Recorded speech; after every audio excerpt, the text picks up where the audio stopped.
अस्सलाम वालेकुम। Inside story के साथ मैं मोहसिन बिलाल। ऐवान बाला यानी सेनेट में एक करारदाद पेश की जाती है और फिर मेन स्ट्रीम मीडिया और सोशल मीडिया पर एक तूफान बर्पा हो जाता है कि इलेक्शन मुलतवी करवाने की घनौनी साजिश हो रही है और मरूद इल्ज़ाम ठहराया जाता है पाकिस्तान मुस्लिम लीग नून और दूसरी बड़ी जमात पीपल्स पार्टी को, जबकि पीटीआई को इससे बड़ी जिम्मा करार देने के हवाले से ट्रोलर्स मुतहरिक हो जाते हैं। तो अपने इस वीलॉग में मैं अंदरूनी कहानी आपके सामने रखूंगा कि आया इलेक्शन मुलतवी नून लीग ही कराना चाहती है या इसके पीछे कोई और मुहरकात हैं, और किस सेनेटर ने ये करारदाद पेश की, उनका माजी क्या था, और जिन्होंने इस करारदाद को मंजूर किया यानी इस करारदाद के हक में वोट डाला कि 8 फरवरी 2024 को आम इंतखाबात मुकर कर दिए जाएं। सिक्योरिटी और अमन व अमान की सूरत हाल को बुनियाद बनाया गया और मौसम खराब हो सकता है, इस सूरत हाल को भी मद्देनजर रख कर इलेक्शन मुलतवी कर दिए जाएं। तो आपसे दरखास्त है कि हमारा चैनल इनसाइड स्टोरी लाइक और सब्सक्राइब कर लें और याद से बेल आइकॉन का बटन भी दबा लें।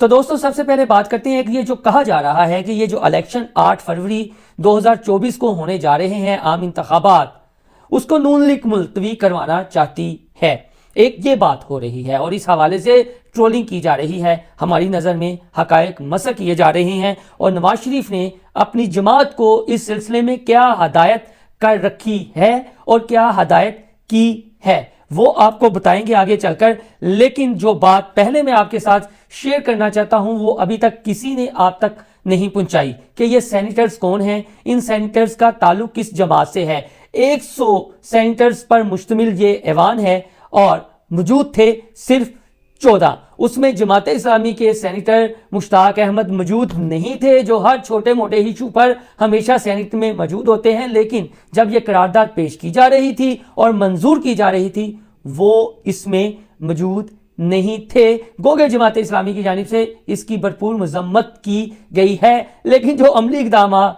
उठाने चाहिए थे वो तो फ्लोर था, सेनेट का फ्लोर था और वहां पर सेनेटर साहब को मौजूद होना चाहिए था। बाद में करारदाद पेश करना गोंगलुओं से मिट्टी झाड़ने के मुतरादिफ है, जो बाद में अब पीटीआई वाले या दीगर अब शोर कर रहे हैं या पीपल्स पार्टी वाले, ये गोंगलुओं से मिट्टी झाड़ने के बराबर है। दूसरी एक बात याद रखें, इस करारदाद का प्रेशर तो हो सकता है लेकिन 8 फरवरी को इलेक्शन मुलतवी हो ये मुमकिन दिखाई नहीं देता। हाँ, कुछ रोज की या 1-2 हफ्तों की तखीर जरूर हो सकती है, वो भी अमन व अमान एक सेकंड तरजीह होगी। पहली जो बुनियाद होगी वो होगा मौसम, कि कुछ अजला में मौसम इंतहाई सख्त होगा और वहां पर बर्फबारी होगी, शदीद बर्फबारी होगी, तो ये एक बुनियाद हो सकती है। अब आपको बताते हैं जी कि इस रेजोल्यूशन के हक में 12 वोट डले और एक खामोश रहे जिनका ताल्लुक तहरीक इंसाफ से था। उन्होंने लबकुशाई नहीं की, यानी हक या मजम्मत में कुछ नहीं बोले, बल्कि उन्हें बोलना चाहिए था ना, भाई आप सेनेटर हैं, ऐवान बाला के रुकन हैं, तो वहां पर आपको बात करनी चाहिए थी। फिर जब आपकी पार्टी ने सोशल मीडिया पर शोर उठाया तो आप मासूम बनना शुरू हो गए। मेरी मुराद सरदार जी से है। उसके बाद 7 सेनेटर्स ने जो हैं वो क्या रिटायर होने जा रहे हैं, ये पॉइंट भी आपके साथ कोई डिस्कस नहीं करेगा कि इन 14 में से 14 नहीं बल्कि 12, इन 12 में से जिन्होंने इस करारदाद के हक में वोट डाला उनमें से टेन्योर कितनों का बाकी है और कितने इस साल फारिग होने जा रहे हैं, यानी उनका 6 साल बतौर सेनेटर का टेन्योर खत्म होने जा रहा है, उनकी मुद्दत खत्म होने जा रही है। वो भी आपको मैं बताता हूं। पहले आप ये देखें कि मोहम्मद अब्दुल कादिर इंडिपेंडेंट, इनका टेन्योर है 2027 तक का। समीना मुमताज जहरी 2027, ये भी बाप पार्टी से हैं। प्रिंस अहमद उमर अहमद जई, ये भी बाप पार्टी से हैं और इनकी मुद्दत खत्म होनी है 2027 को, यानी 2027 को। और कामल अली आगा, इनका ताल्लुक काफ लीग से है और इनकी भी मुद्दत खत्म होनी है 2027 को। तो अब आप देखें कि ये 4 सेनेटर ऐसे हैं जिनकी मुद्दत खत्म होनी है 2027 को, यानी 2027 को। हदायतुल्लाह इंडिपेंडेंट, खुदा बहादुर 2024 इंडिपेंडेंट, नसीबुल्लाह बादाज़ई इंडिपेंडेंट 2024, दिलावर खान जिन्होंने ये करारदाद पेश की, उनका टेन्योर भी मार्च 2018 से शुरू हुआ था और मार्च 2024 को ख़त्म होने जा रहा है। फिर हलीलुर रहमान इंडिपेंडेंट, सना जमाली इंडिपेंडेंट, अहमद खान इंडिपेंडेंट, यानी 1 2 3 4 5 6 7, ये जो 7 हैं, यानी ये जो 7 हैं जिनका मैंने बाद में नाम लिया है, इनकी मुद्दत खत्म हो रही है 2024 को, मार्च 2024 को, यानी इनका जो बतौर सेनेटर टेन्योर है वो 23 मार्च को खत्म हो रहा है, इनका 6 साल मुद्दत का टेन्योर। तो लिहाजा इनकी बलास है। ये तो फिर यही चाहेंगे ना कि यार ये 2-3 माह हमें और मिल जाए, इलेक्शन डिले हो जाए। अब सेनेट का इलेक्शन सबको पता है कैसे होता है, कुछ नादान दोस्तों को नहीं पता होगा, जिन्होंने चाय की प्याली में तूफान उठाया हुआ है कि ये सेनेट का इलेक्शन कैसे होता है। बहुत सारों को पता भी होगा जो पॉलिटिकल बीट करते हैं या जो सियासत पर गहरी नज़र रखते हैं कि जब आम इंतखाबात होते हैं उनके बाद जो असम्बलियाँ सूबाई वजूद में आती हैं, फिर कोटे के मुताबिक यानी 25-25 का जो कोटा होता है उसके मुताबिक इलेक्शन हो जाते हैं। आधे जो हैं 3 साल बाद होते हैं और आधे उसके बाद 3 साल बाद होते हैं। तो इसमें से आधे सेनेटर रिटायर हो रहे हैं और ये जो 14 थे उस वक्त ऐवान में मौजूद थे, इनमें से 7 ऐसे हैं, 7 ऐसे हैं, मैं फिर कह रहा हूँ कि वो जो 2024 को रिटायर होने हैं, जिनके सिर्फ 2.5-3 महीने रह गए हैं। तो वो तो चाहते थे कि ये कुछ हो, तो फिर नून लीग को क्यों कसूरवार ठहराया जा रहा है। मैं नून लीग के कोई साइड नहीं ले रहा, लेकिन हमारे दोस्त अपने हकायक दुरुस्त रखें और लोगों को दुरुस्त हकायक बताएं। इसके बाद आते हैं जी कि और कौन कौन वहां पर मौजूद था।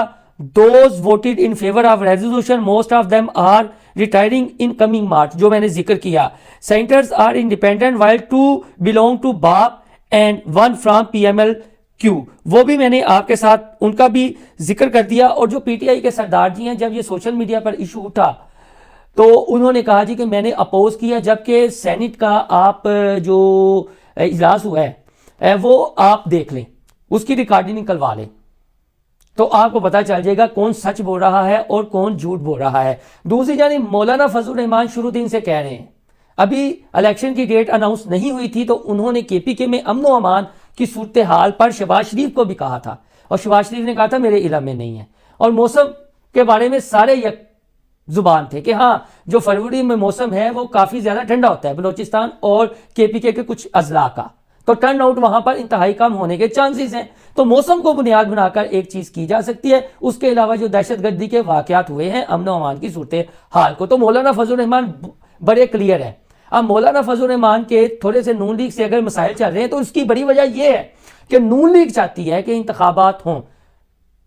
और नवाज शरीफ की जाते जाते मैं आपको बात बताऊं बड़ी जिम्मेदारी से, एक सहाफ़ी के लिए खुशी का मकाम हो वो होता है कि जब उसकी खबर बाउंस ना हो, और शर्मिंदगी का थोड़ा सा मकाम ये होता है कि जब उसकी खबर बाउंस हो जाए। तो आज की तारीख तक मैं आपको कह रहा हूं बड़ी जिम्मेदारी से कि नून लीग का इस करारदाद से कोई ताल्लुक नहीं था और नवाज शरीफ की हदायत थी अपनी जमात को कि हर फोरम पर इलेक्शन के हक में आवाज उठाई जाए, यानी डिले का तासुर हमारी जानिब से नहीं जाना चाहिए। नताइज जो भी आए, सर्वे रिपोर्ट्स जो भी आए, इलेक्शन से फरार नहीं करना, इलेक्शन लड़ना है, ये नवाज शरीफ की हदायत थी और उन्होंने अपने रहनुमाओं को भी ये पाबंद किया हुआ था कि इलेक्शन का तासुर कि मुस्लिम लीग नून इसे डिले कराना चाहती है, नहीं जाना चाहिए। हमने बहुत रिपोर्टिंग की है, बहुत खबरें दी हैं नून लीग के अंदर जो चपकलिश है, टिकटों का मामला है, लेकिन जो बात हक है, जो सच है, जो हकायक हैं, वो तो हम आप तक पहुंचाएंगे, चाहे किसी को अच्छा लगे किसी को बुरा लगे कि इस मामले में नून लीग डिले नहीं करना चाहती।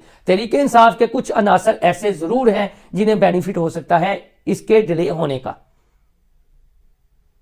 उनके अंदर भी तो लड़ाई झगड़े हो रहे हैं ना। और एक तरफ से यह तासुर देंगे कि हम तो चाहते हैं कि इलेक्शन हो, दूसरी तरफ यह तासुर है कि इलेक्शन डिले हो, हमारा ज्यादा से ज्यादा पॉलिटिकल फायदा हो, क्योंकि अगर फरवरी में इलेक्शन हो जाती है तो दूर दूर तक चांस नहीं है उनके बानी चेयरमैन और साबिक वज़ीर आज़म के बाहर निकलने के। यह हकीकत है, ये इसकी अंदरूनी कहानी थी जो मैंने आपके साथ शेयर की है।